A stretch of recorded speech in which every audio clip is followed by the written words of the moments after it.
तथागत भगवान बुद्ध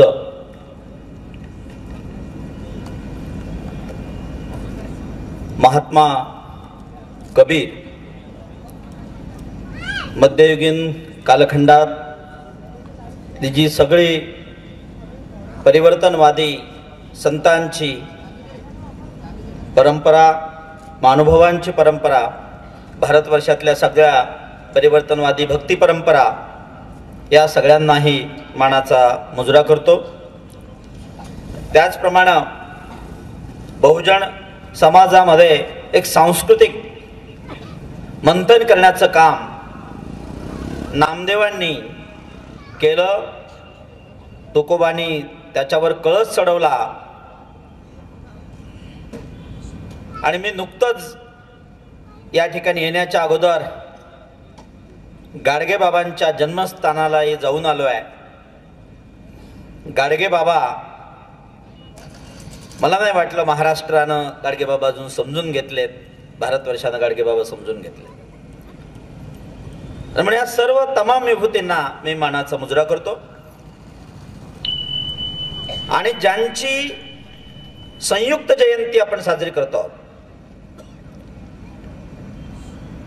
महात्मा ज्योतिराव फुले, महात्मा ज्योतिराव फुल्यांचा उल्लेख एका ठिकाणी काही लोकांनी असा केला की ते महाराष्ट्राचे मार्टिन ल्युथर किंग आहेत।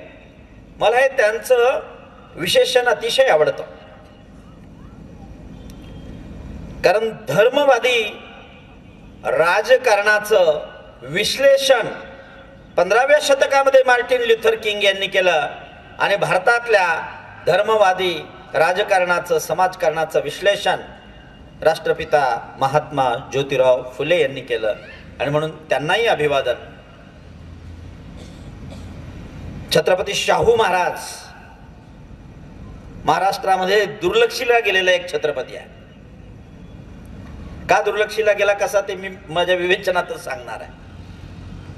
त्या छत्रपती शाहूंनाही मानाचा मुजरा आणि डॉक्टर बाबासाहेब आंबेडकर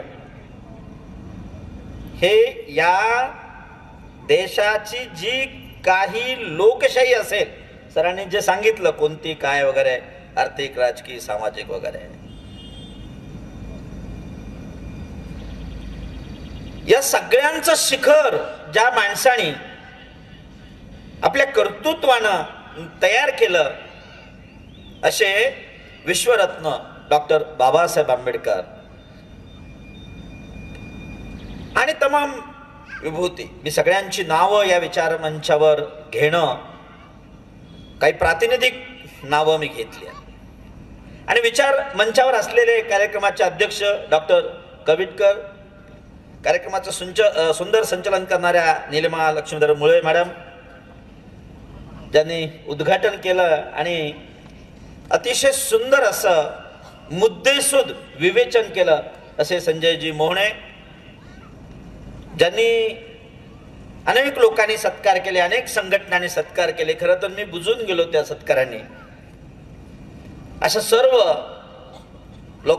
या संघटनांचं, साहित्यिकांचं मी आभार मानतो आणि माझ्या समोर बसलेल्या माझ्या भगिनी आणि बंधूंना, सत्यशोधक भगिनी आणि बंधू,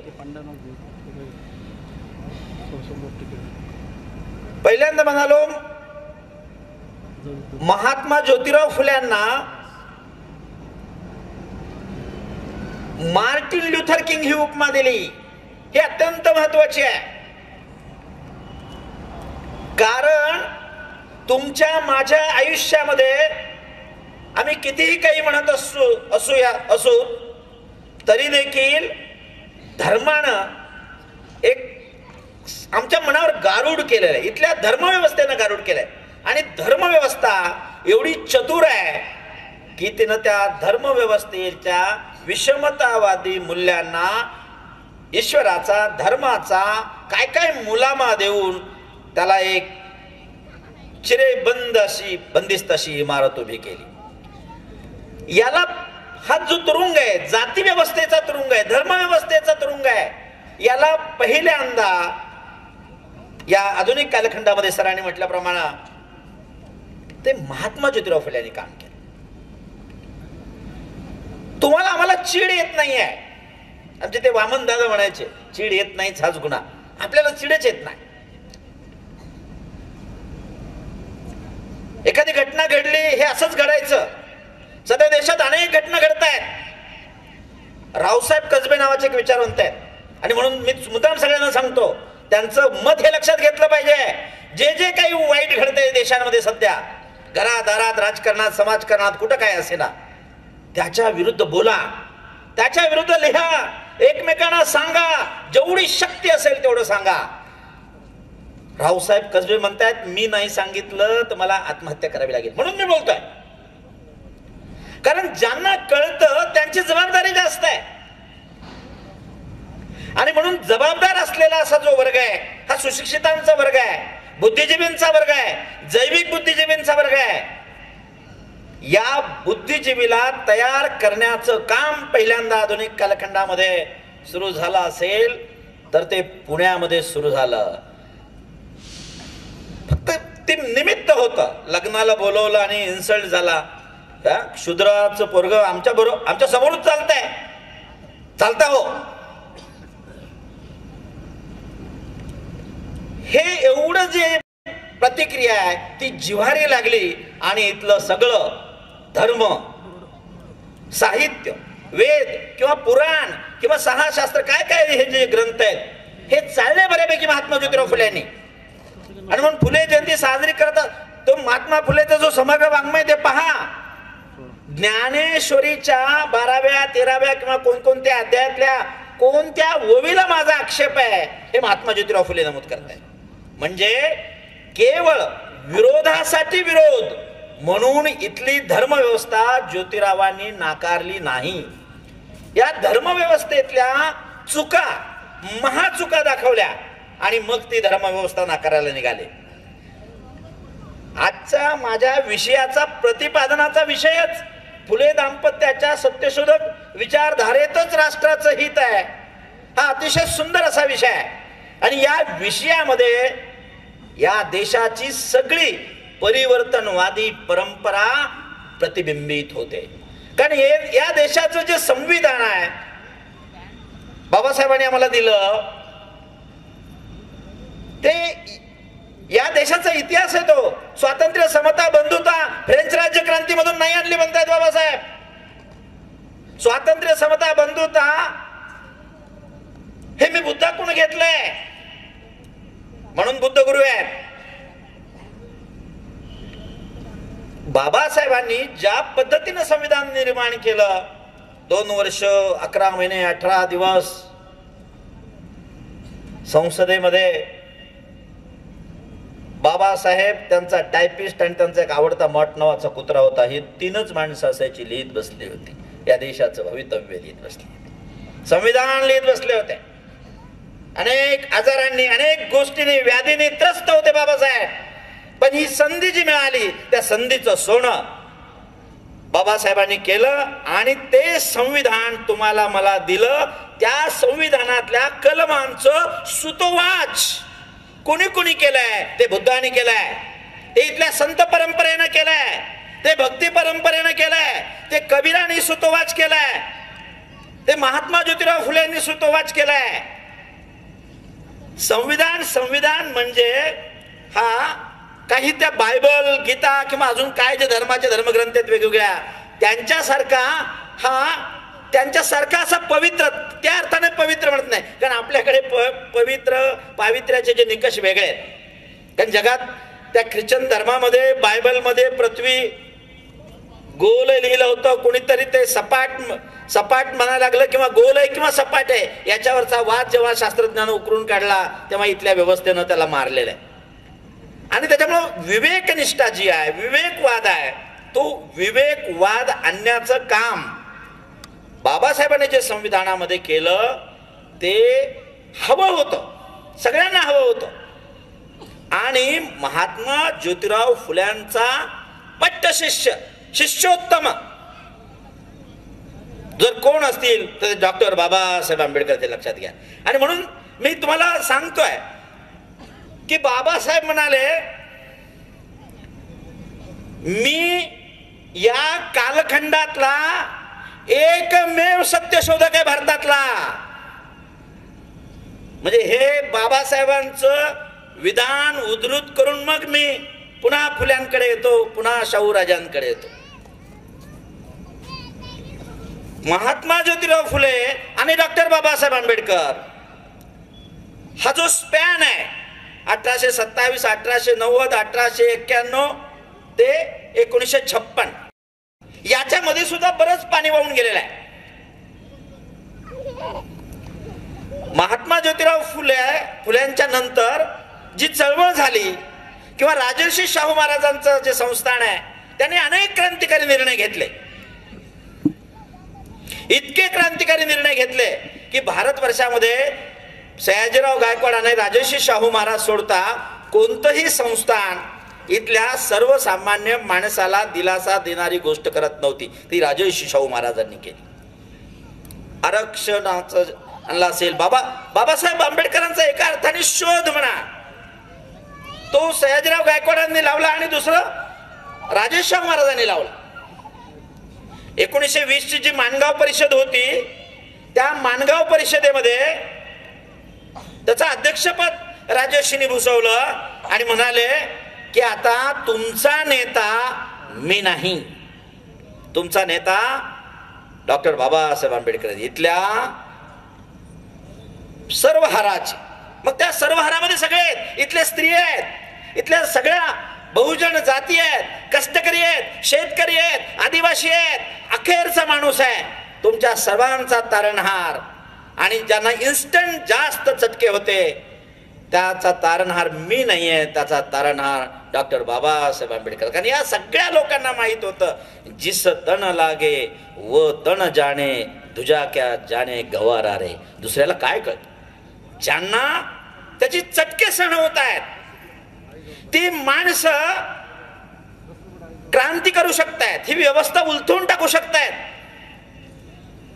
राजर्षी शाहू महाराजांनी त्यांच्या संस्थानामध्ये अनेक महत्वाची कामं केली. आणि मला मुद्दा तो पुन्हा महत्वाचा मुद्दा सांगायचा आहे, मग मी ते ब्राह्मणेतर आणि बाकीच्या गोष्टीकडे येतो. छत्रपती राजर्षी शाहू महाराज ज्या वेळेस अशा अनेक गोष्टी करायला जात आहेत, वेदोक्त प्रकरण होत, अनेक गोष्टी होत आहेत, आणि त्या गोष्टी झाल्यानंतर वेदोक्त प्रकरणानंतर मला वाटतं वेदोक्त प्रकरणानं राजर्षी शाहूचं जे एक मतपरिवर्तन झालं आणि त्याची प्रतिक्रिया त्याने एका वेगळ्या अर्थाने घेतली. ती जर पुन्हा सम्यक अर्थाने घेतली असती तर फक्त महाराष्ट्राचं नाही भारताचं चित्र बदललं असतं. आणि म्हणून सत्ता आपल्याला हवी हे लक्षात घ्या. म्हणजे ब्राह्मण हा शोषण करतोय, आणि म्हणून आम्ही देखील मागासवर्गीय असून बाकीचा जो घटक आहे किंवा तत्सम जाती आहेत ह्या देखील खालच्याचं शोषण करतायत. हे इथल्या एका अर्थानं ब्राह्मणेतर चळवळीला लक्षात आलं नाही. पण ती ब्राह्मणेतर चळवळ सुद्धा राजर्षी शाहू महाराजांच्या कालखंडामध्ये फोफावली. राजर्षी शाहू महाराजांचं टीकासहित क्रांतिकारक काम आहे, परंतु ब्राह्मणांना विरोध करता करता नवे ब्राह्मण उभे झालेत का, याचाही एक चिंतक म्हणून माझ्या समोरचा तो प्रश्न आहे. आणि म्हणून राजर्षी शाहू महाराज ज्यांनी जे काम केलं, महाराष्ट्रानं राजर्षी शाहूची दखल घेतली नाही. अनेक गोष्टी काम, इंग्रजांचं सगळीकडचं बजेट एकीकडे होतं, राजर्षी शाहू महाराजांचं प्राथमिक शिक्षणावरचं 1 लाखाचं बजेट कोल्हापूर संस्थानामध्ये होतं. अनेक महत्वाची कामं केली राजर्षी शाहू महाराजांनी. राजर्षी शाहू महाराज गेले त्या दिवशी संगीतकार, लुळे, पांगळे, रामोशी, आदिवासी अनेक माणसं होती. कोणी खायचं सोडून दिलं, कोणी प्यायचं सोडून दिलं, कोणी गायचं सोडून दिलं. कुणासाठी गायचं, कुणासाठी खायचं, आणि आता काय करायचं? आमचा राजा गेला. एखादा राजा शिवछत्रपतीनंतर किंवा पंजाब मध्ये महाराजा रणजित सिंहानंतर हा छत्रपती शाहूच त्या कालखंडातला राजा होता की राजा गेल्यानंतर लोकाला दुःख होतंय किंवा लोक रडतायत. राजर्षी शाहू महाराजांचं हे निश्चितपणे मोठं योगदान आहे. परंतु महाराष्ट्राची माती ही एवढी कृतज्ञ आहे. राजर्षी शाहू महाराजांचा जन्मदिवस आम्हाला कळाला नाही, आम्ही तो साजरा केला नाही. विलासराव देशमुख मुख्यमंत्री होते आणि उपमुख्यमंत्री काय कोणत्या भुजबळ होते, आणि त्या कालखंडामध्ये घटना घडली. उत्तर प्रदेश मधून एक बाई आली, बहनजी आली डायरेक्ट कोल्हापूर संस्थानामध्ये, आणि राजर्षी शाहू महाराजांचा जन्मदिवस साजरा केला. महाराष्ट्रातले जाणते राजे उठले आणि त्यांनी दोघाला डेप्यूट केलं, आठवलेला भुजबळांना. अरे लाज वाटते का? राजर्षी शाहू महाराजाला मानाचा मुजरा करायचा आठवले आणि भुजबळच का? पण केलंय महाराष्ट्राने. आणि पहिल्यांदा म्हणाले 26 जुलै, मग काय 26 जून समिती नेमली आणि राजर्षी शाहू महाराजांचा जन्मदिवस ठरला. आणि म्हणून मी पण म्हणतोय, का झालं महाराष्ट्राच्या भूमीमध्ये हे? काय कमी पडलो तुम्ही आम्ही? मित्रो, ज्या ज्या लोकांनी अशा पद्धतीनं सामाजिक न्याय देण्याचा प्रयत्न केला, त्यांची इथल्या प्रस्थापित व्यवस्थेनं काय वाट लावली, याचं उदाहरण राजर्षी शाहू महाराजांच्या जन्मदिवसाकडे पाहत आहे. काय राजकारणापोटीच तुम्हाला लक्षात येतं का? उत्तर प्रदेश मधून मायावती आल्यानंतर महाराष्ट्रामध्ये झंझावात येतोय असं वाटतंय तुम्हाला, आणि मग तुम्ही डेप्यूट करताय, तोपर्यंत कळत नाही तुम्हाला. मित्र, अशा अनेक महत्वाच्या गोष्टी आहेत. मी आता गाडगे बाबाकडून जाऊन आलो, म्हणलं तिथं काही दक्षिणा ठेवावी लागत काहीच नाही ना. ज्या माणसाने आयुष्यभर विरोध केला दक्षिणेला, कर्मकांडाला, भटजींना आणि सगळ्या गोष्टीला, पण तिथं कोणीच नव्हतं. ओसाड पडलीत आमच्या महापुरुषांची जन्मस्थानं, समाधी स्थळ, आणि बुवा बाबा करणाऱ्या लोकांकडे मात्र कोट्यावधीची, अब्जावधीची त्यांची मंदिरं आणि धर्मशाळा या ठिकाणी बांधलेल्या आहेत. अरे हा कफल्लक माणूस नव्हता, गाडगे बाबा कफल्लक नव्हते. गाडगे बाबांनी पंढरपूरमध्ये, मुंबईमध्ये किंवा पंढरपूरमध्ये जी चोखामेळ्याच्या नावानं जी धर्मशाळा होती, जी बाबासाहेब आंबेडकरांना दानपत्रामध्ये दिलेली आहे. आणि मग संसार, तुम्ही मी संसार करायला लागलो ना. गाडगे बाबांनी संसार केला, महाराष्ट्राचा संसार केला. आणि या गाडगे बाबा महाराष्ट्रातले संत तुकारामानंतर अखेरचे संत होते, की जे तुकोबांनी म्हटलं होतं, जेथे कीर्तन करावे तेथे अन्न न सेवावे. जिथे कीर्तन घेतलं तिथं दक्षिणा तर घेतलीच नाही, तिथं अन्नही पिलं नाही, पाणीही पिलं नाही. तुकारामाचं वचन ज्या माणसाने आपल्या आयुष्यामध्ये पाळलं, त्या गाडगे बाबाला आम्ही किती न्याय दिला वैचारिक दृष्ट्या. विद्यापीठाला नाव दिलंय, पण बाकीचं काय? वारसा काय त्याचा? आणि नातं काय होतं? बाबासाहेब 6 डिसेंबरला गेले, काही 5-25 दिवसातच गाडगे बाबांनी आपला देह ठेवला, अन्न पाणी सोडलं. काय नातं आहे बाबासाहेबांचं गाडगे बाबांचं? मित्र होय, नातं समतेचं नातं आहे, माणुसकीचं नातं आहे. या भारतातली सगळ्या प्रकारची विषमता नष्ट करण्याचं एक नातं होतं. आणि म्हणून एकमेव हा कीर्तनकार होता की ज्याच्या कीर्तनामध्ये या महाराष्ट्राची मैदानी तोफ ज्याला म्हणतात, आचार्य यात्रे, तेही बसायचे, आणि डॉक्टर बाबासाहेब आंबेडकर बसायचे. आणि इतकी सुंदर कीर्तन होऊ द्यात ना. कीर्तन ही काही वाईट गोष्ट नाहीये. कीर्तन केलं ना नामदेवाने सुद्धा. का वाळवंटावर कीर्तन केलं? मंदिरात तर तुम्ही येऊ देत नव्हता म्हणून वाळवंटात कीर्तन केलं. आणि नामदेवाने केलं, तुकोबाने केलं. नामदेव तर पंजाब पर्यंत गेले. आणि तुकोबाने जे कीर्तन केलेलं आहेत, ती कीर्तन खेळ मांडियेला वाळवंटी बाई नाचती वैष्णव बाई रे. वाळवंटात खेळ मांडलाय. आणि इथं आम्ही जाती विसरलोय, एकमेका लोटांगणीत जातोय, वर्ण अभिमान विसरलोय. अशा पद्धतीचं ते कीर्तन आहे. अहो, तुकोबाचे अनेक अभंग आहेत. बाबासाहेबांचा अनिहिलेशन ऑफ कास्ट वाचायची गरज नाही. इतके सुंदर अभंग आहेत, इतके विद्रोही अभंग आहेत, इतके इथल्या धर्मव्यवस्थेला मुळातून नष्ट करणारी अभंग आहेत. जाती व्यवस्थेवर त्याचे तुकोबा बोलतायत. मी तुम्हाला त्यांचं एक वचन सांगतो, त्यांचं एक अभंग आहे, मला फार आवडतो ते. कागाची विष्टे जन्म पिंपळासी, पांडव कुळासी पाहता दोष. आम्ही आता पवित्र होत चाललेलो आहे. म्हणजे आमच्या जाती, उपजाती, पोट जाती आम्ही कसे 96 कोळी, कोणी 92 कोळी, ओबीसी किंवा शूद्र, अतिशूद्र, आदिवासी कशी कप्पे बंद केले आम्ही सांगायला आम्ही कसे शुद्ध आहे. तुकोबा म्हणतायत अरे कावळं हातन पिंपळ जन्माला येतो बेट्या, कुणाची सांगता जात शुद्ध आहे. कागाची विष्टे जन्म पिंपळासी, पांडव कुळाशी पाहता दोष. बाबासाहेबांनी लेच विद्वत्तापूर्ण सांगितलं की तुम्हाला मला मिरची लागते.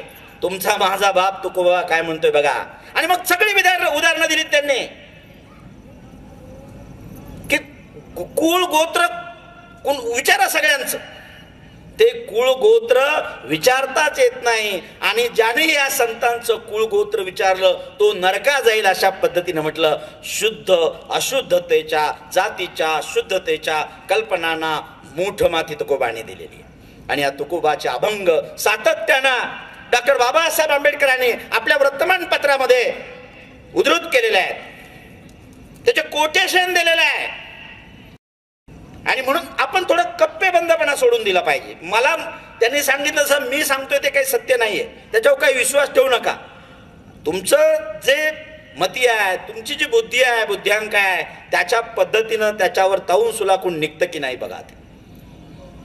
आणि म्हणून सांस्कृतिक दृष्ट्या खूप मोठ्या होता आपण महान आहोत हे लक्षात घ्या.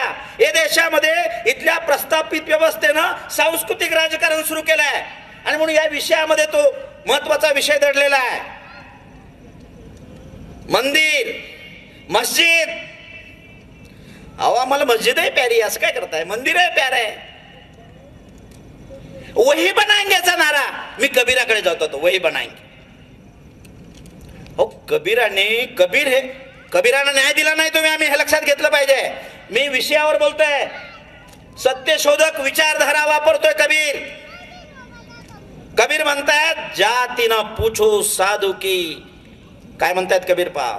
जातीनं पूछो साधू की, पूछ लीजिए ज्ञान, मोल करो तलवार का, पड़ा रहने दो म्यान. कबीर म्हणतात तुम्हाला काशीला गेला मरण येतं का? कबीर म्हणतात मला काशीला मरायचंच नाही. आपल्याकडे हिंदू धर्मामध्ये, वैदिकांमध्ये अशी आपल्यात पेरलं येते काशीला जन्म म्हणलं की मुक्ती मिळते. आमच्याकडे 4 मुक्ती आहेत. सायुज्यता, समीपता, काय काय येतात ते माझ्या लक्षात नाही. 4 मुक्ती आहेत. त्याच्यात महत्वाची मुक्ती आहे काहीतरी सायुज्यता. ती वरायची म्हणजे मी मुक्त होणार. आणि त्याच्यासाठी कुठं मरायचंय? काशीला.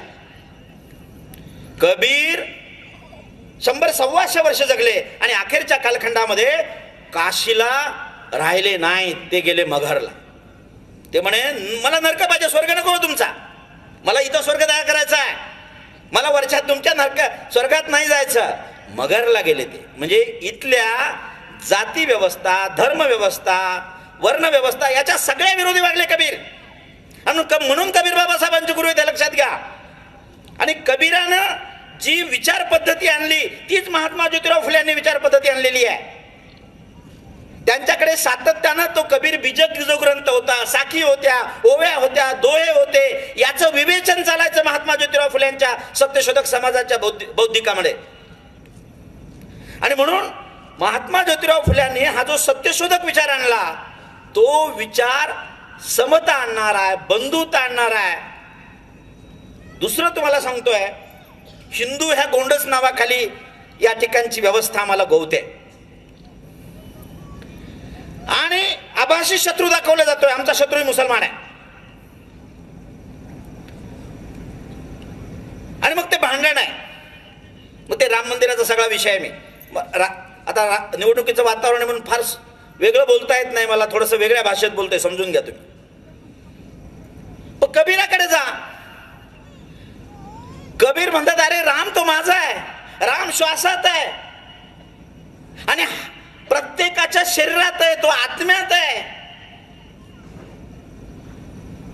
आणि तो इथंच जन्माला, तो निर्गुण आहे. तुम्ही काल सगुण मूर्ती बसवली तिथं. कबीराचा राम सगुण नाहीये, कबीराचा राम निर्गुण आहे. कबीराचा राम कौशल्याचा राम नाही, तो तुमच्या माझ्या मनामध्ये बसलेली श्रद्धा आहे, भक्ती आहे, नैतिकता आहे, मोरॅलिटी आहे. ती ठासून धरलेली मोरॅलिटी आहे. आणि म्हणून ज्याच्यात नैतिकता असते तो कबीर आमच्या मुस्लिम बांधव, मुस्लिम इस्लामला देखील टीका करतो. तो कबीर काय म्हणतो, मला त्यांचा दोहा नीटपणे म्हणता येत नाही, पण त्या दोह्याचा अर्थ असा आहे की अरे मुंगीच्या पायामध्ये जर काही पैंजण असेल, तिचा आवाज देखील तो ईश्वर ऐकतो, अल्लाह. मग तुम्ही एवढ्या मोठ्यानं कशाला बोलताय? भोंग्याचा वाद का त्या मनसे टनसेनं आणला का? कबीराने पहिल्यांदा सांगितलंय, तुमची माझी श्रद्धा आहे ना, तुमची माझी श्रद्धा इतरांना त्रास न होता. सगळ्यांनी हिंदूंनी काय चालू आहे आमच्या लग्नांच्या डीजेचं, काय चालू आहे आमच्या मिरवणुकीच्या डीजेचं. मला तुमचं खरंच कौतुक वाटतंय, परतवाड्यामध्ये इतकी सुंदर भीम जयंती साजरी करतायत तुम्ही. नाही तर भीम जयंती डीजे, फुले जयंती डीजे, शिव जयंती डीजे, धांगड धिंगा. कुठे गेली आमची गृह मंत्रालय? सांस्कृतिक दहशतवाद, धार्मिक दहशतवाद आणि विचारच द्यायचे नाही, पंगू करून ठेवायचं आणि सांस्कृतिक प्रतीक पेरायची. रामाचं प्रतीक पेरलं, मुस्लिमांचा द्वेष दाखवला आणि आमच्या ओबीसीचा हातचा घास खाऊन टाकला इथल्या व्यवस्थेत. रामाचं मंदिर बांधलं, पण राम आमचा जो देखील आहे, तो आमचा कबीरांचा राम आहे, तो आमच्या श्वासाश्वासात आहे, तो आमच्या नैतिकतेत आहे, तो निर्गुण आहे, तो निराकार आहे, तो इथेच जन्मला आणि इथे नाही, हा म्हणण्याचा तुम्हाला अधिकार नाही. हे कबीर बौद्धिक देत आहेत, कबीर बीजकामधून देत आहेत. सत्यशोधक समाजाच्या स्थापनेमध्ये कबीरांच्या त्या सगळ्या विचारांचा एक मोलाचा वाटा आहे. ते तुकाराम तात्या पटवळ किंवा कबीराचे अनेक दोहे रचले जात आहेत, बीजग्रंथ, त्याचे अर्थ सांगितले जात आहेत आणि त्याच्यावर विचार विमर्श होत आहे सत्यशोधक समाजामध्ये, बौद्धिकामध्ये. आणि म्हणून बाबासाहेब आंबेडकरांची आणि म्हणून आमची जी सांस्कृतिक प्रतीक आहेत ना, ही इतकी महान आहेत, इतकी मोठी काय, एक तुकाराम पुरून उरेल ह्या सगळ्या धर्मवादी व्यवस्थेला. एक कबीर तर सगळ्याला पुरून उरेल. कारण काय आहे, कारण आमच्या जातीच्या माणसावर बोललो की आमची भावना दुखवते. सध्या आमच्या भावना लयच अवघड झाल्यात. बाकीचं काही हो, आमच्या जातीबद्दल धर्माबद्दल बोललो की आमच्या भावना. कबीर असा माणूस आहे, कबीर असा संत आहे की ज्याला जातच नाही. कोण कबीर? कुठे जन्माला, कोणाच्या पोटी जन्माला? सगळा वाद आहे. ब्राह्मण विधवाच्या पोटी जन्माला, कुणीतरी टाकून दिलं, काहीतरी दिलं, नदीच्या ताली, कमळातून निघाला. कमळातून पोर जन्माला येतं? काय सांगताय तुम्ही आम्हाला? दाखवा बरं करून. स्त्री आणि पुरुषाचं, पुरुष बीज आणि स्त्री बीजाचं मिलन झाल्याशिवाय संतती जन्माला येते? फुलात जन्मले म्हणे कबीर, फुलात. आणि हे लक्षात घ्या, उत्तर प्रदेशचा जो मुख्यमंत्री आहे, भगवे कपडे घालणारा जो माणूस आहे, तो कबीरपंथी आहे. दाखवतो कबीरपंथी, दाखवतो भगवे वस्त्र आणि सगळं काम ब्राह्मणवाद्याचं करतो, विषमतावाद्याचं करतो. आणि म्हणून तुम्ही मी माझी अस्मिता गमावून बसलेलो माणसं आहेत. तुम्ही मी क्लेम केलं पाहिजे.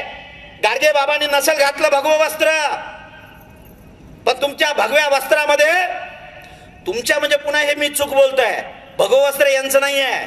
भगवं निशाण हे बुद्धापासून आहे, भगवं निशाण हे वारकऱ्यांचं आहे, भगवं निशाण हे तपी साधू संन्यासी माणसाचं आहे.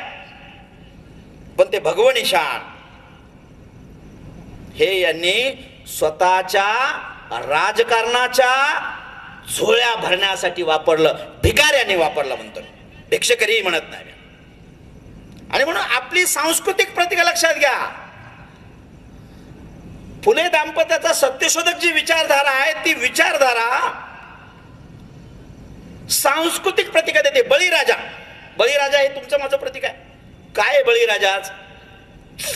सत्यशोधक विचारधारा सांगतोय. आणि मला आनंद होतोय, कोणाची सत्ता आहे हो 2024 ला, कोणी हो जे 400 पार म्हणतायत ना, 550च्या पार हो. काही नाही, शुभेच्छा आहेत तुम्हाला.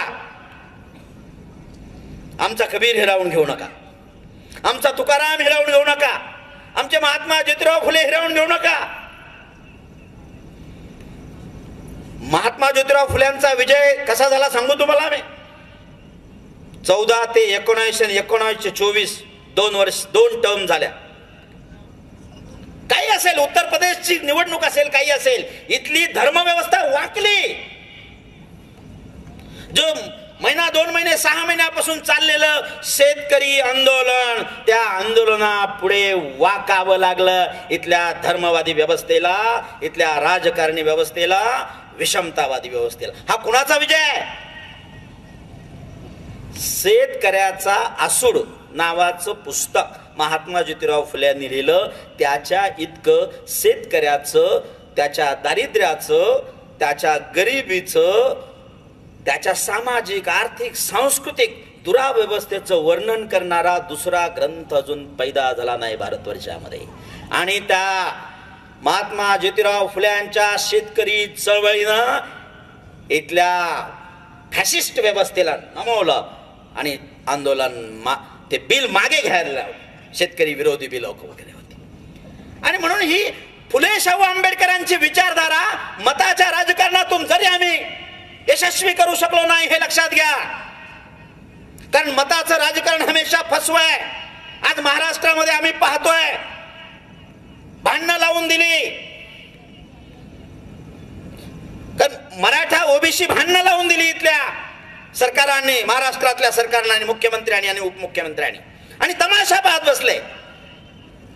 मी जाहीरपणे मुद्दाम विधान केलंय, भावनेशी खेळू नका.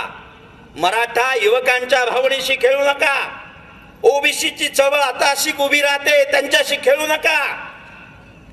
डंकेल प्रस्तावाला जागतिकीकरण मान्य केलं, खाऊजा धोरण मान्य केलं भारताच्या संसदेनं ज्या दिवशी LPGचं धोरण जाहीर केलं त्या दिवशी भारतीय संविधानाला एक मोठी टाच लागली. कोणतीही चर्चा न करता, म्हणून मी महाराष्ट्राच्या कोणत्या सरकारविषयी वगैरे बोलत नाही, मागचंही सरकार न चर्चा करता विधेयक आणत होते. खासगी विद्यापीठ विधेयक, स्वयं अर्थसहाय्यित विद्यापीठ विधेयक महाराष्ट्राच्या विधानमंडळामध्ये त्यावेळेस भुजबळ आणि काय विलासराव कोणाची सरकार होती, चर्चाच केली नाही आणली. संसदेमध्ये सुद्धा विधेयकाची चर्चाच होत नाही, विधेयक पास होत आहेत. मित्रो, तुमची माझी सामाजिक लोकशाही, आर्थिक लोकशाही, राजकीय लोकशाही, सांस्कृतिक लोकशाही आणि खऱ्या अर्थानं धार्मिक जे ॲस्पिरेशन आहे. अहो आम्ही सांगतो ना धर्म, तुम्हाला कधी धर्म माहिती होता? नामदेव गेले ना तिकडे पंजाबमध्ये आणि तिथे सांगितलं महाराष्ट्रातल्या आमच्या ओबीसीच्या छोट्या मोठ्या जातींना लाज वाटते आपल्या जाती सांगायची. पंजाबमध्ये साध्या टपरीवर चहा प्यायला गेलं, त्या टपरीचं नाव असतं संत नामदेव बाबा की टपरी. ही संस्कृती आहे महाराष्ट्राची, हे सांस्कृतिक धन आहे.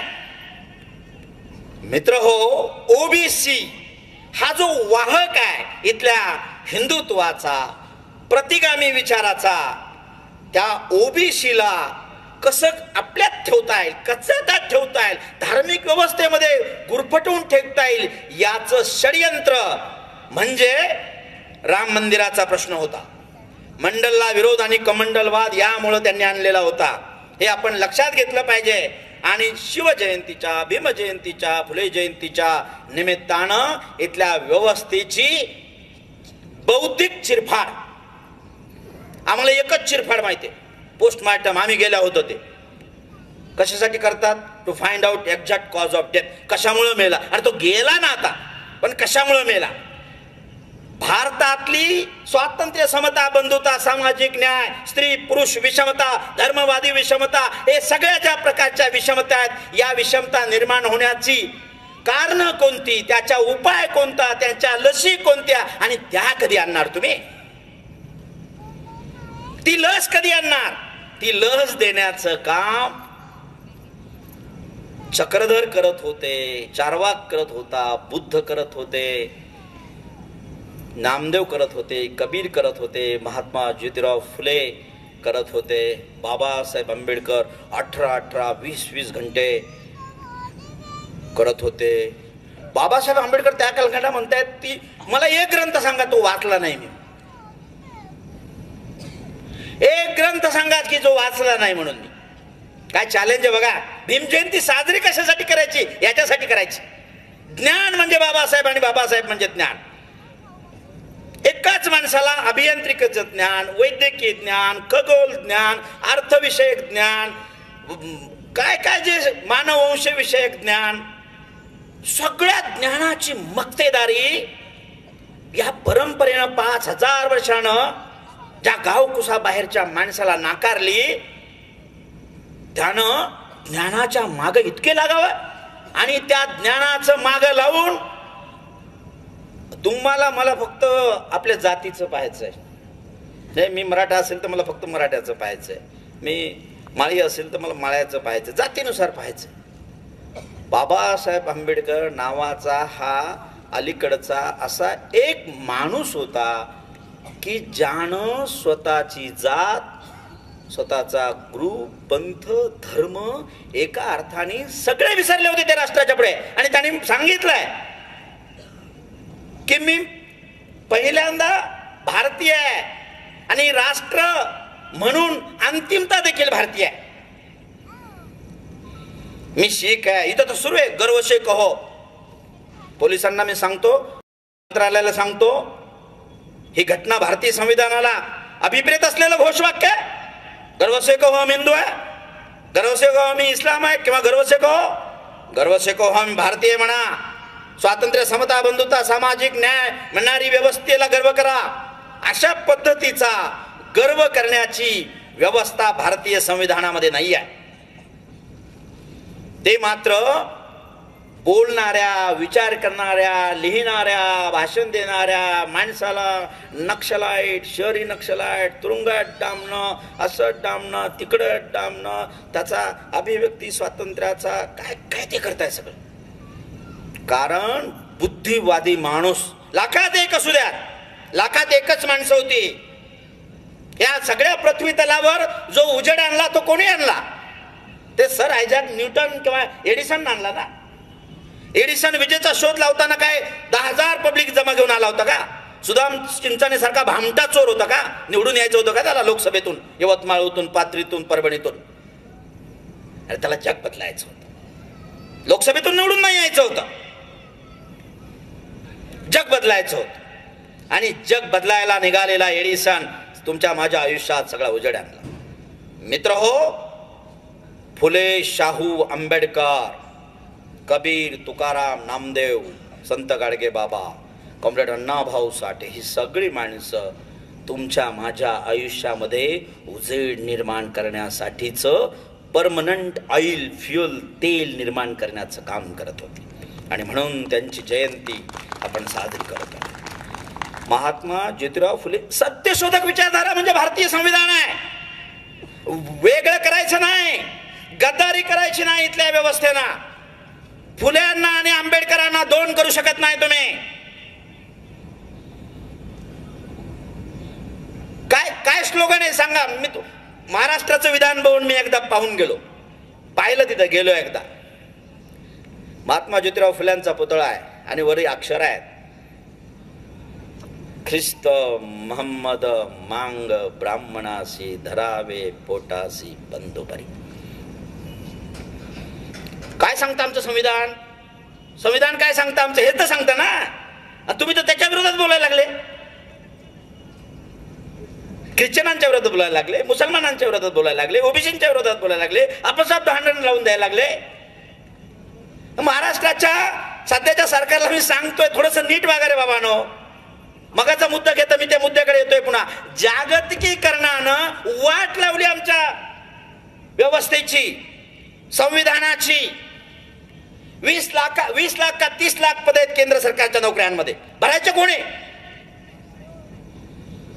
नाही देणार तुम्ही तिथं SC ST OBCचं आरक्षण. लॅटरल एंट्रीनं तुमचे भक्तुले भरणार फक्त. संविधानाला मान्य लॅटरल एंट्री नाही आहे. 30 लाख जागांचा अनुशेष आहे. महाराष्ट्रामध्ये 1.5-2 लाखांचा SC ST, फक्त ओबीसीचा 1.5-2 लाखांचा अनुशेष आहे. SC STचा अजून किती अनुशेष मला माहिती नाही. कोणी भरायचा? नोकऱ्या. जागतिकीकरणानं इथल्या राजकीय व्यवस्थेला पॅरलाइज केलं, लुळं केलं, पांगळं केलं. टंकेल प्रस्ताव सादर करत असताना मगाचा तो मुद्दा पुन्हा मांडतोय. तुम्ही कमिटमेंट विसरलात. संविधानाची शपथ केवळ या देशातली 10 वर्षातली सरकार विसरली असं नाही. 99 नंतर सगळी सरकार विसरली आहेत. मनमोहन सिंग ज्या दिवशी या देशाचे अर्थमंत्री झाले, PV नरसिंहराव होते, तेव्हापासून केंद्रातल्या सगळ्या सत्ताधाऱ्यांनी, कोणी कमी असेल कोणी अधिक असेल, भारतीय संविधानाची शपथ घेऊन भारतीय संविधान केवळ शोभेची वस्तू बनवण्याचं काम इथल्या व्यवस्थेने केलेलं आहे. आणि म्हणून तुमचा माझा जो संघर्ष आहे, हा संघर्ष फार मोठा आहे. एकीकडे हे जी भांडवली यंत्रणा आहे, बाबासाहेबांनी आम्हाला 2 शत्रू सांगितले होते. ते म्हणे भांडवलशाही आणि ब्राह्मणशाही. हे बाबासाहेब थोडं लय स्टँडर्ड भाषेमध्ये बोलतात. महात्मा ज्योतिराव फुले शेठजी, भटजी, लाटजी म्हणायचे. फार सुंदर पुस्तक आहे, बाबा आढावांनी लिहिलं आहे. बाबा आढावांनी त्यावेळेस शरद पवार आणि तत्सम सरकार असतील, मी त्या कालखंडाचा नाहीये, पण ते पुस्तक वाचलं मी, तुम्ही वाचा. हे तर शेठजी भटजीचे आधुनिक दासच. महाराष्ट्राच्या सरकारला, काँग्रेस आणि त्या सरकारला बाबा आढावांनी म्हटलंय. खरंच दास आहेत हे. कालचे असोत आजचे असोत. आजचे जास्त असतील, कालचे कमी असतील, कमी अधिक हाच प्रश्न आहे. तुम्ही दासच आहेत. आणि म्हणून महाराष्ट्राचं सरकार किंवा महाराष्ट्रातली तुम्ही माणसं, मी करंट येत, हे पुन्हा एकदा सांगतो, 1-2 वर्ष झाली, 1च वर्ष झाला ना, सत्यशोधक समाजाचा शतकोत्तर सुवर्ण महोत्सव साजरा झाला. शतकोत्तर सुवर्ण, 150 वर्ष झाली सत्यशोधक समाजाची स्थापनेला. अरे यांच्या मताचं लागून चालन करण्यासाठी आमच्या औरंगाबादला एक बागेश्वर बाबा आले. मला लय आवडतो, लय हिरो आहे, मस्त आहे, छान आहे छोकरा, हे मस्त बनवतो. लोकांना मानलंच पाहिजे ना त्याच्या कारागिरीला, क्राफ्टमॅनशिपला. त्याचं काही नाही, त्याचा मी समर्थक आहे. पण मला अडचण अशी आहे की 27% ओबीसीचं आरक्षण नाकारणारं केंद्र सरकार, 27 मंत्री ओबीसीचे तयार करतं केंद्रामध्ये, आणि एक गोष्टी सांगतं ओबीसीच्या विरुद्धच्या. आणि आमचा तो भागवत कराड पाय चेपतो त्या बागेश्वर बाबाची. ही पाळ महाराष्ट्राची संस्कृती. अरे करा ते, तुम्हाला मताच्या राजकारणासाठी करायचं असेल तर करा. परंतु आमच्या बापांनी जो सत्यशोधक समाज स्थापन केला, त्याची 150वी जयंती महाराष्ट्राच्या सरकारनं साजरी केली नाही. हे जातीयवादी, धर्मवादी, विषमतावादी सरकार आहे. आणि त्याचा मी या विचार मंचावरून जाहीर निषेध करतो. नाहीतर करून टाका तो महात्मा ज्योतिराव फुले यांचा पुतळा विधानसभेसमोरचा. आमच्याकडे बाळ कल्याणकर नावाचे एक विचारवंत होते मराठवाड्यात, बाबासाहेब आंबेडकर मराठवाडा विद्यापीठामध्ये समाजशास्त्रामध्ये. त्यांनी एक कविता लिहिली होती. मी बालपणी त्या कविताच्या कार्यक्रमाला जायचो. मॅडम कवयित्री, ते त्यांचा कविता संग्रह जो प्रसिद्ध झाला, त्या बाळ कल्याणकरची एक कविता होती. ते याच्यावर बोलतात. ते काय म्हणाले, तुम्ही फक्त एक करा, तुम्ही फक्त एक करा, विधानसभेसमोरचा महात्मा ज्योतिराव फुल्यांचा पुतळा आम्हाला परत करा. अरे एकदा सांगा ना, फुले जर महाराष्ट्राचे शिल्पकार असतील, फुले शाहू आंबेडकरांचा महाराष्ट्र असेल, तर महात्मा ज्योतिराव फुल्याच्या सत्यशोधक समाजाचा शतकोत्तर सुवर्ण महोत्सव सरकारी दर आमचा पैसा आहे. महाराष्ट्र सरकारचा पैसा म्हणजे कोणाचा पैसा आहे? फडणवीसाच्या, शिंदेच्या किंवा मागच्या विलासरावच्या आणि उद्धव ठाकरेच्या घरचा पैसा नाही आहे. तो तुमच्या माझ्या घामाचा पैसा आहे, कराचा पैसा आहे, शेतकऱ्याचा पैसा आहे, कष्टकऱ्यांचा पैसा आहे. तो पैसा शतकोत्तर सुवर्ण महोत्सव साजरा करताना तुम्ही वापरत नाही, याची एक पोटतिडीक तुम्हाला मला लागली पाहिजे. आणि हा शतकोत्तर सुवर्ण महोत्सव याच्यासाठी करायचा आहे की तुमची माझी संस्कृती. अहो इथल्या खरं तर संविधानाच्या पुढे गेलेले होते महात्मा ज्योतिराव फुले. बाबासाहेबांनी इक्वॅलिटी आणण्याचा प्रयत्न केला भारतीय संविधानामध्ये, स्त्री पुरुष समता. महात्मा ज्योतिराव फुले म्हणाले, अरे स्त्री पुरुष समता नाहीये, स्त्री काकणभर जास्त आहे. आणि याची चर्चा केली समग्र वाङ्मयामध्ये. मला वाटतंय भारताच्या नाही जगाच्या इतिहासामध्ये, सामाजिक इतिहासामध्ये, स्त्रीवादाच्या इतिहासामध्ये फुलेंनी स्त्रीवादावर जे भाष्य केलंय ते जगात कुणीच केलं नाही. आम्ही म्हणतो स्त्री पुरुष समता, फुले म्हणतायत नाही, ती तुमच्यापेक्षा अगोदरच वरचढ आहे, तुम्ही कशाला तिच्या नादी लागता. म्हणून आम्ही काय म्हणतो, बाई तू लक्ष्मी, बाई तू दुर्गा, बाई तू सरस्वती, बाई तू चंडिका, पण काय कर, घरातच राहा, बाहेर येऊ नको, आमचं नाक कापू नको. अशा पद्धतीचं सत्यशोधक विचारधारा म्हणजे काय? स्वातंत्र्य, समता, बंधुता, सामाजिक. आणि आज सांगा काय केलं आपण भारतवर्षाचं? 1000 पुरुषामागे किती स्त्रियाचं गुणोत्तर प्रमाण आहे? 800, 900, 922. का बरं?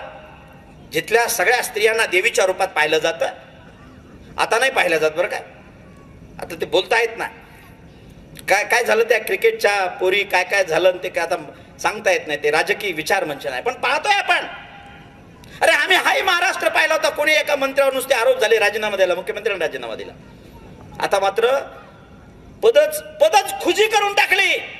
तुम्ही मी पद खुजी करून टाकली. सत्तेवर आलेल्या लोकांना मी दोष देत नाही, त्यांना मतदान करणारे तुम्ही मी बदमाश आहोत. तुम्ही मी विचार करत नाही. ज्या लोकांची पात्रता नाही त्या लोकांना गादीवर बसवलेला आहे तुम्ही मी.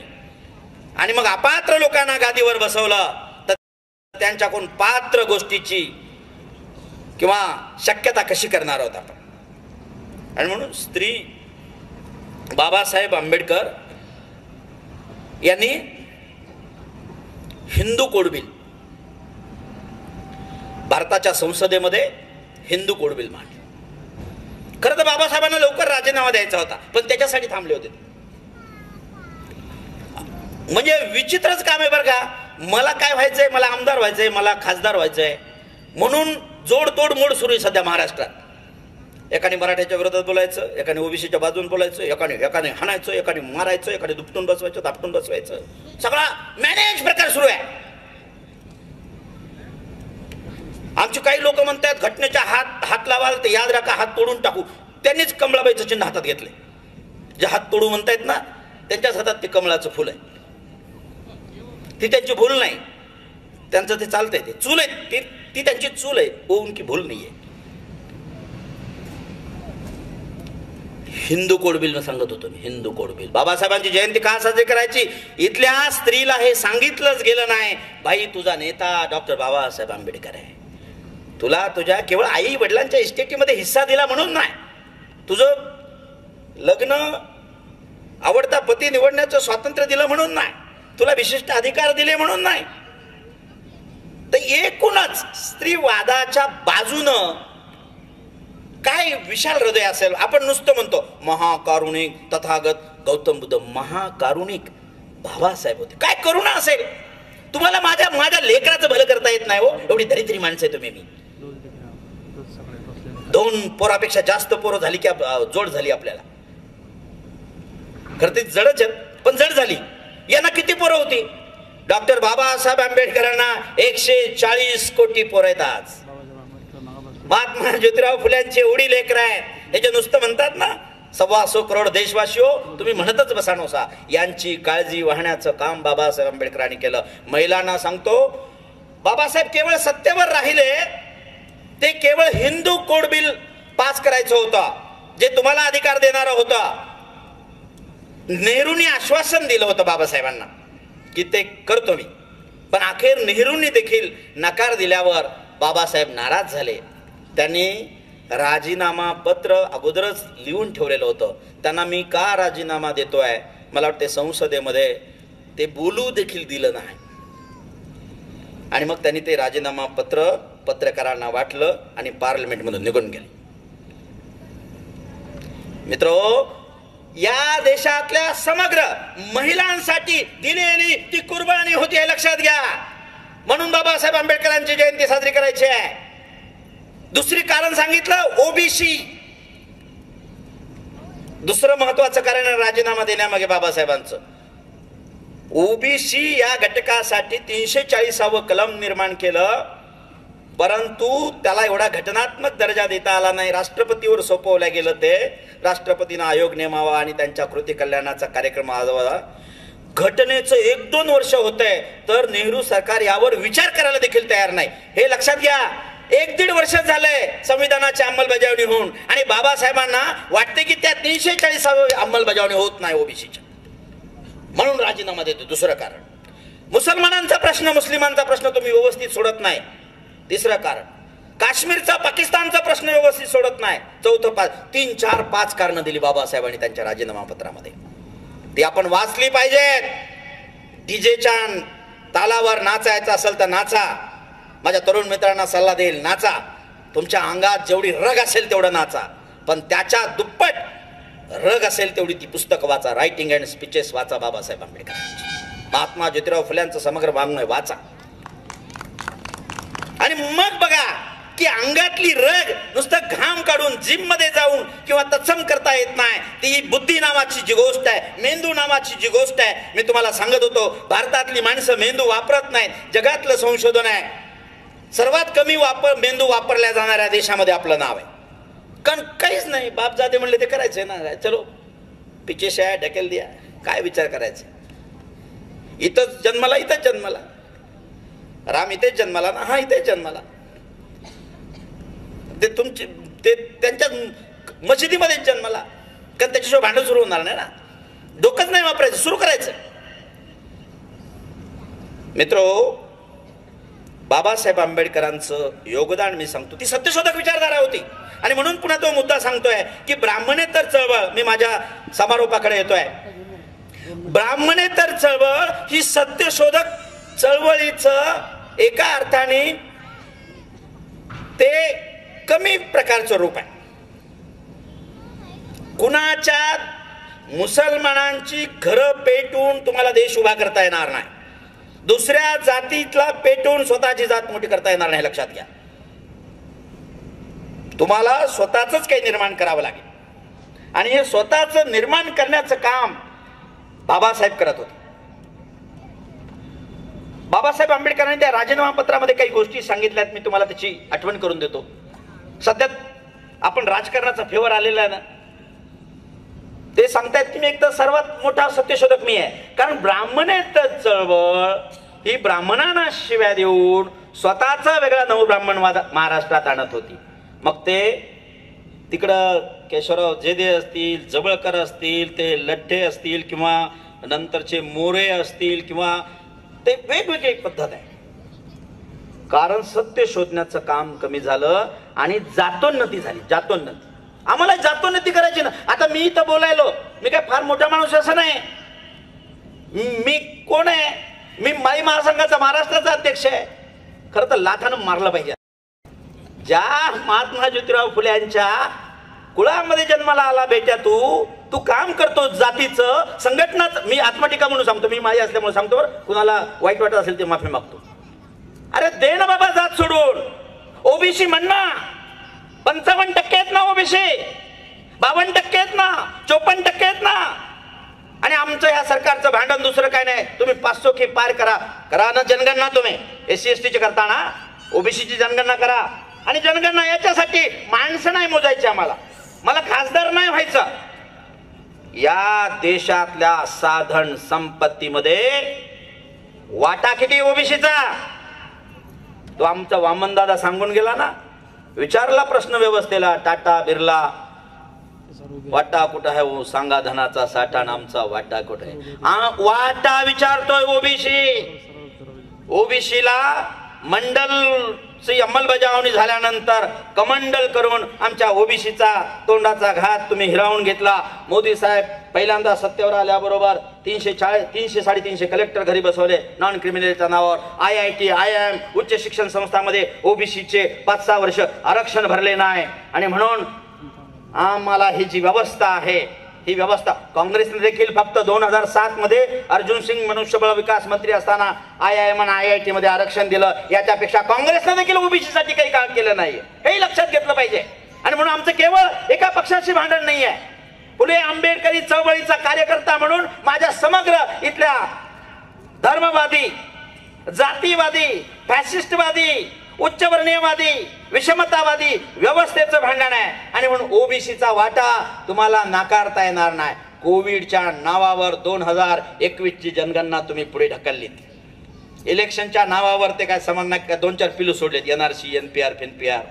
अहो आम्ही बोंबलतोय 2017-18 पासून ओबीसीची जातनी हा जनगणना करा, सगळ्यांची जातनी हा जनगणना करा. आणि महात्मा ज्योतिराव फुल्यांनी सांगून दिलं, ज्यांच्या प्रमाणामध्ये त्यांना द्यान वाटून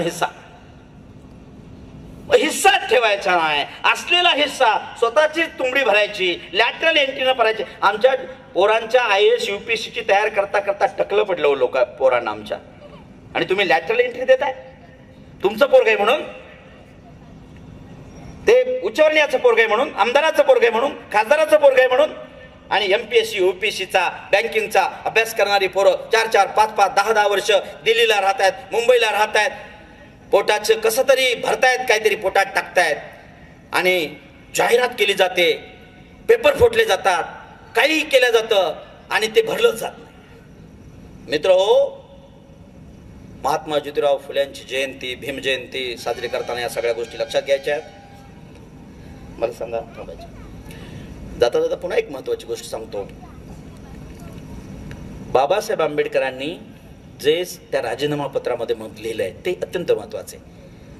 ते काय म्हणतायत, मला जर माझे फक्त हितसंबंध राखायचे असते, कारण सध्या हितसंबंध राखायचे ना, ओबीसीतल्या माळी, धनगर, वंजारा, बंजारा 2-4 जातीला वाटतं आमचा आमदार, आमचा खासदार समोरून नाही तो मागून, राज्यसभेतून इकून तिकून, काँग्रेसमधून नाही तर BJP मधून, अजून कुठून तरी, काल तो या पक्षात, आज ह्या पक्षात, उद्या त्या पक्षात, कुठून बी आणायची, खिचडी करायची, खिचडी. बाबासाहेब आंबेडकरांच्या राजीनामा पत्र वाचा. बाबासाहेब सगळ्यांना, हे ओबीसींना, आदिवासींना, एसटी सगळ्यांना, तुमच्या माझ्यासाठी हा बाबासाहेबांचा संदेश आहे. बाबासाहेबांचे स्वतःचे शब्द आहेत, त्यांच्या शब्दात मी सांगतो. If I have been kept my own interest then I could have become number 1 man in Congress party. मी माझे स्वतःचे हितसंबंधच राखायचे ठरले असतील तर मी काँग्रेस पक्षातलं नंबर 1 पद मला मिळालं असतं. हे बाबासाहेबांचे शब्द त्याला जन्म होतं. मग काय झालं बाबासाहेब? ते म्हणतात नाही, when I was child I have decided to dedicate my life for the cause of society in which I was born. पण मी लहानपणी हे दुःख बघितलं, लोकांचं दैन्य बघितलं, दारिद्र्य बघितलं, आणि तेव्हाच ठरवलं की ह्या ज्या गाड्या घोड्या लाल पिवळ्या हिरव्या कोणकोणत्या दिव्याच्या त्या नाही पाहिजेत. मला पाहिजे इथं स्वातंत्र्य, मला पाहिजे इथं समता, मला पाहिजे इथं बंधुता. आणि म्हणून बाबासाहेब आंबेडकरांचं हृदय किती विशाल होतं पहा. कर्वेची ते आता कंडोम वापरतोय तुम्ही आम्ही, आणि निर्लज्जपणे जाहिरात होते. ते कर्वे नावाचे एक ब्राह्मण होते, ते स्वास्थ्य नावाचं मासिक चालवायचे. इथल्या ब्राह्मणवाद्यांनी त्याच्यावर खटला भरला, त्याची केस घेतली बाबासाहेबांनी. जे दे जवळकर त्यांची केस घेतली बाबासाहेबांनी. अनेकांच्या केशी घेतल्या. जिथं जिथं म्हणून अन्याय आहे, जिथं जिथं म्हणून शोषण आहे, त्या शोषणाची ढाल डॉक्टर बाबासाहेब आंबेडकर झालेत. आणि म्हणून बाबासाहेब आंबेडकर या भारतभूमीचा श्वास आहे, बाबासाहेब आंबेडकर म्हणतायत. कारण त्याच कालखंडामध्ये महाराष्ट्रामध्ये सत्यशोधक समाज, 90ला फुले गेले, 97ला सावित्रीबाई गेल्या, वसंताबाजी गायकवाड नावाच्या दलित मुलाचं प्राण वाचवता होतं असं सावित्रीबाई केली. पण महाराष्ट्राच्या इतिहासाच्या पानानं सावित्रीबाईला न्याय नाही दिला, त्या माऊलीचं मोठेपण नाही सांगितलं इथं. अशा पद्धतीनं अनेक गोष्टी आपणाला या ठिकाणी सांगता येतील. आणि नंतर ब्राह्मणेतर चळवळीत रूपांतर झालं, ती वर्गोन्नतीमध्ये झाली. आणि सत्यशोधक विचारधारेचं जे मूळ गोष्ट होती ती आम्ही विसरून गेलो. नंतर सत्तेमध्ये गेलो, काँग्रेसमध्ये विलीन गेलो, आणि महाराष्ट्राची सत्यशोधक चळवळ एका अर्थाने संपवली. नंतर कॉम्रेड अनेक लोकांनी ती चळवळ चालवलेली वर्गीय चळवळ आणि जाती अंताची चळवळ होती. महात्मा ज्योतिराव फुल्यांची चळवळ ही जाती अंताची चळवळ होती. म्हणून महाराष्ट्रातल्या माळ्यांना, धनगरांना ती पेलवली नाही. आम्हाला कुणाला जाती अंत करायचा नाही, जाती एकत्रित करायच्या आणि मतदानाच्या रांगेमध्ये लावायच्या आणि आमच्या मताच्या पेट्या भरवायच्या. हे आमचं राजकारण, हे कपाळ कंठे राजकारण, हे आम्हाला करायचं. महात्मा ज्योतिराव फुले हा काय अजब माणूस होता. ते तिकडे राजीनामा द्यायला तयार, सत्ता नको, मंत्रिपद नको, कायदे मंत्रिपदाचा राजीनामा. आणि फुलेही एका अर्थाने त्यापेक्षा वरचढ, तो पुण्याचा कोणीतरी राजपुत्र येणार होता, 1,00,000 रुपये खर्च करायचे होते. महात्मा ज्योतिराव फुले म्हणाले सरकारी तिजोरीतला पैसा खर्च करायचा नाही. आणि हे कोणते नगरसेवक होते? मनोनीत म्हणजे नॉमिनेटेड. आता नॉमिनेटेड नगरसेवक राहायचं तर किती आलसेशीन कुत्र्यासारखं राहावं लागतो. लाल घोटेपणा केलाय महात्मा ज्योतिराव फुल्यांनी. डिकॉप केलं. त्या राजपुत्राच्या समारंभावर 1,00,000 रुपये खर्च करायचा नाही, याला विरोध करणारा एकमेव नगरपालिकेचा नगरसेवक होता, ते म्हणजे महात्मा ज्योतिराव फुले. आणि म्हणून महात्मा ज्योतिराव फुल्यांची सत्यशोधक चळवळ ही जातीअंतक चळवळ होती, वर्गांताची चळवळ होती, शेतकऱ्याच्या कष्टकऱ्याचं दुःख नष्ट करण्याची चळवळ होती. त्यांच्या चळवळीनंतर इथली स्त्रीमुक्तीची चळवळ आली, दलित चळवळ आली, कामगारांची चळवळ आली. नारायण मेघाजी लोखंडे नावाचा पहिला माणूस आहे जो हिंदुस्तान हँड्स मिल असोसिएशन स्थापन केलं. आणि लक्षात घ्या, रविवारची सुट्टी जी आहे ती नंतर बाबासाहेबांनी संविधानात आणली, पण पहिल्यांदा ती सत्यशोधक समाजानं झगडून मिळवलेली आहे. हे लक्षात घेतलं पाहिजे. आणि म्हणून महात्मा पदवी, तुम्ही पदव्या देताय लोकांना, तुम्ही भारतरत्न वाटताय लोकांना. महात्मा ज्योतिराव फुल्यांना पुण्याच्या त्या कोळीवाड्यामध्ये 11 मे त्यांच्या 61च्या दिवशी नारायण मेघाजी लोखंडे यांनी बोलवलं आणि कामगारांनी सांगितलं महात्मा. म्हणजे लोकांनी स्वतःहून लोक गोळा करून दिलेली ही भारतातली एकमेव पदवी होती, ते म्हणजे महात्मा ज्योतिराव फुले होते. महात्मा ज्योतिराव फुले मला वाटतंय समजून घ्यायला, मला अजून समजले नाही, कारण मला माणसं समजायची, माझ्या स्वार्थासाठी समजून घ्यायची. ते वाचलं की अरे ते स्वार्थच कुठं दिसत नाही, सगळे भारत माता यांना दिसते. इथल्या प्रत्येक बाईचं ते नऊवारी फाटकन लुगडं दिसतंय त्या माणसाला. इथला शेतकरी, त्याचं ते शेंबडं पोरगं, त्याचं ते दारिद्र्य. आणि आम्हाला भीक देताय तुम्ही 2,000ची, आज भीक देताय. खताचे भाव कमी करत नाही, सगळं वाढलंय. बी बियाणं नाही, कृषी विद्यापीठ काय करताय तुमचे? सगळं काही शेतीची ॲग्रो इकॉनॉमी भांडवलाच्या ताब्यात गेली. शेती करता येत नाही आज, आणि ती सोडूनही देता येत नाही. अशा कालखंडामध्ये, जागतिकीकरणाच्या कालखंडामध्ये डॉक्टर बाबासाहेब आंबेडकरांची जयंती, महात्मा ज्योतिराव फुल्यांची जयंती तुम्ही मी साजरी करत असताना हा जो सत्यशोधक वारसा आहे आणि फुले दाम्पत्याने जे सांगितलेली जी विचारधारा आहे, याच्यातच राष्ट्राचं हित आहे. आज मणिपूर जळतंय, अजून काही जळतंय, महाराष्ट्रही जळायला काढलेला होता काल.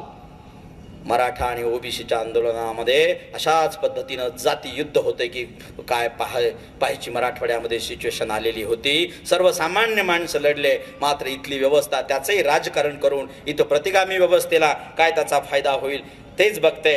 जाता जाता मी तुम्हाला हे सांगतो, मराठा विरुद्ध ओबीसी प्रस्थापितांचं राजकारण हे जे पुस्तक आहे हे दोन्ही बाजूने, हे एकांगी पुस्तक नाही, ओबीसीवादी पुस्तक नाही. जाती युद्ध करायचं, वर्ग व्यवस्थेच्या विरोधात लढायचं, विषमतेच्या विरोधात लढायचं का आभासी शत्रू निर्माण करायचे आणि आपापसात लढायचं, आणि मलिदा मात्र त्या वानराने खाऊन टाकायचा. ते आमच्या कथेतले वानर असतात ना, वाटा करायला निघाले होते. महाराष्ट्रातलं सरकार म्हणजे हे वानराचं सरकार आहे. वाटा करायला निघाले तुम्ही ओबीसीचा आणि मराठ्यांचा. मराठ्यांनाही फसवू नका, त्यांना देता येत असेल तर रिझर्वेशन द्या, नाहीतर विनाकारण द्वेष मनात पैदा करू नका. आत्महत्या करायला तुम्ही जबाबदार आहात. जसं माग एकदा ND पाटील नावाचे महाराष्ट्रातले सत्यशोधक म्हणाले होते, शेतकऱ्याच्या आत्महत्या नाही आहेत, इथल्या सरकारांनी केलेल्या त्या हत्या. महाराष्ट्रात देखील आरक्षणाच्या नावावर जे राजकारण चाललंय त्याच्यातून झालेल्या आत्महत्या नाही, त्या मराठ्यांच्या असोत, ओबीसीच्या असोत, कुणाच्या असोत, त्या हत्यात इथली सरकार एक गाजर दाखवत आहे आणि मताच्या राजकारणापोटी भांडणं लावत आहे. या भांडणाचं विस्तृत टिप्पण करणारं हे पुस्तक आहे. प्रकाशन पूर्व 150 रुपयात आहे, त्या ठिकाणी ठेवलेलं आहे. काही पाहिजे असेल तर पहा. जाती जनगणनेचे अंक आहेत, मॅडमचं पुस्तक आहे. आणि आज काम करण्याची जयंती, पुण्यतिथी किंवा हे जे दिन आहे ते यवतमाळमध्ये जसं आमच्या ज्ञानेश्वर गोबरे साहेबांनी एक विद्यापीठ स्थापन केलं आहे. आम्ही सतत नाव ठेवतो संघाला, भाजपाला, पण आमच्या लेकरांसाठी आम्ही बौद्धिक घेत नाही, त्यांना शिकवत नाही. मित्र हो, बाबासाहेब आंबेडकर घडले ते सुभेदार रामजी आंबेडकरांमुळे घडले. आंबेडकर भारत भाग 1, आंबेडकर भारत भाग 2 अशी 2 पुस्तकं बाबूराव बागुल या साहित्यिकाने लिहिली आहेत. त्यामध्ये बाबासाहेबांच्या वडिलांनी बाबासाहेब घडण्यासाठी काय काय खस्ता घेतल्या याचं विवरण आहे. मला वाटतंय ही पिढी जर निकोप बनवायची असेल, जातीच्या पुढं पाहायची असेल, बियॉन्ड कास्टलेस सोसायटी. काय स्वप्न होतं? Casteless society. जेंडर आहे ना, लिंगनिरपेक्ष, लिंग आधारित, धर्म आधारित, जाती आधारित, वर्ण आधारित, बायस कोणतंच नसोय. Indian, I am Indian and last Indian. हे कोणा देशभक्ती होती एवढी? तुम्ही आम्हाला विचारताय फुलेंची देशभक्ती, आम्हाला विचारताय बाबासाहेब आंबेडकरांची देशभक्ती. तुमच्यासारख्या माफ्या तर मागितल्या नाहीत. इथल्या मातीमध्ये मातीशी कधीही बेईमान बाबासाहेब झाले नाही, अखेरच्या श्वासापर्यंत झाले नाही. आदल्या रात्री जी पत्र लिहिली होती इथल्या समाजवादी पक्षाला, गोरे एस.एम. जोशींना पत्र लिहिली होती आणि त्यात सकाळी लक्षात आलं की बाबासाहेब गेले. आणि जाता जाता सांगतोय, एकमेव आचार यात्रे नावाचा माणूस होता की बाबासाहेबांच्या अंत्ययात्रेच्या वेळेस श्रद्धांजली पण आदरांजली पण भाषण करणारा एकमेव माणूस होता. हे लक्षात घ्या. बाबासाहेबांच्या श्रद्धांजलीचं भाषण एका ब्राह्मणाचं आहे. त्यांची आता जन्मशताब्दी सुरू आहे. त्याचंही महाराष्ट्र सरकार काय करणार आहे? मित्र हो, केवळ जात म्हणून कोणी शत्रू नाही आहे, कोणी धर्म म्हणून कोणी शत्रू नाही आहे, कोणी मित्र नाही आहे. विचाराची लढाई विचारानं लढायला पाहिजे. ती अशा पद्धतीनं लढायला नाही पाहिजे. नाही तर इतक्या मोठ्या लायक बापाची औलाद नालायक उद्या तुमची माझी लेकरं लिहितील. अशा पद्धतीनं जर महाराष्ट्रातलं आणि देशातलं राजकारण गेलं तर. आणि म्हणून या ठिकाणी वेळ संपत आलेला आहे. 9:44 झालेले. अध्यक्षीय भाषण होईल. महात्मा ज्योतिराव फुलेंची जी सत्यशोधक विचारधारा, ती अत्यंत अशी प्रगल्भ अशी विचारधारा आहे.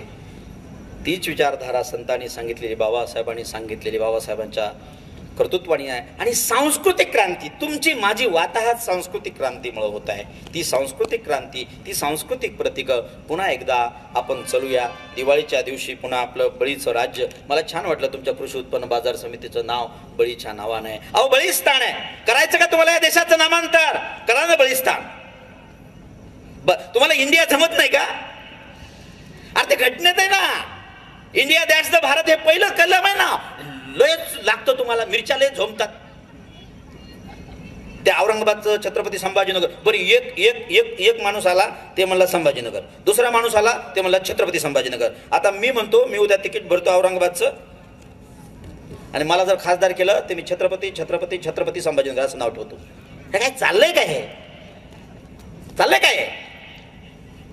पाणी नाही देणार, आरोग्य नाही देणार, शिक्षणाची व्यवस्था नाही करणार, नगरपालिकेच्या शाळा बंद करणार, NEP 2020चं धोरण आणणार, सगळ्याची आमची वाट लावणार, तेरव्या करणार उद्या आमच्या.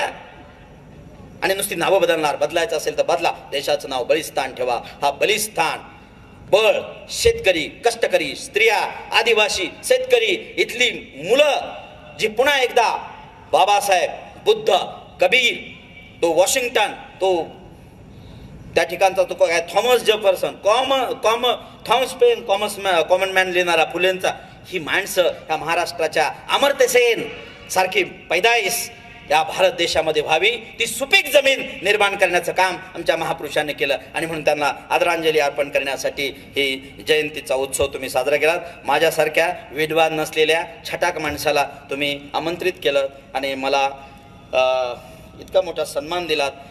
त्यामुळं मी आपलं आभार मानतो, तुमच्या कृतज्ञतेमध्ये राहतो आणि अशाच प्रकारचं तुमच्या या सगळ्या कार्यक्रमाला शुभेच्छा देतो आणि माझे 2 शब्द थांबवतो. जय भीम.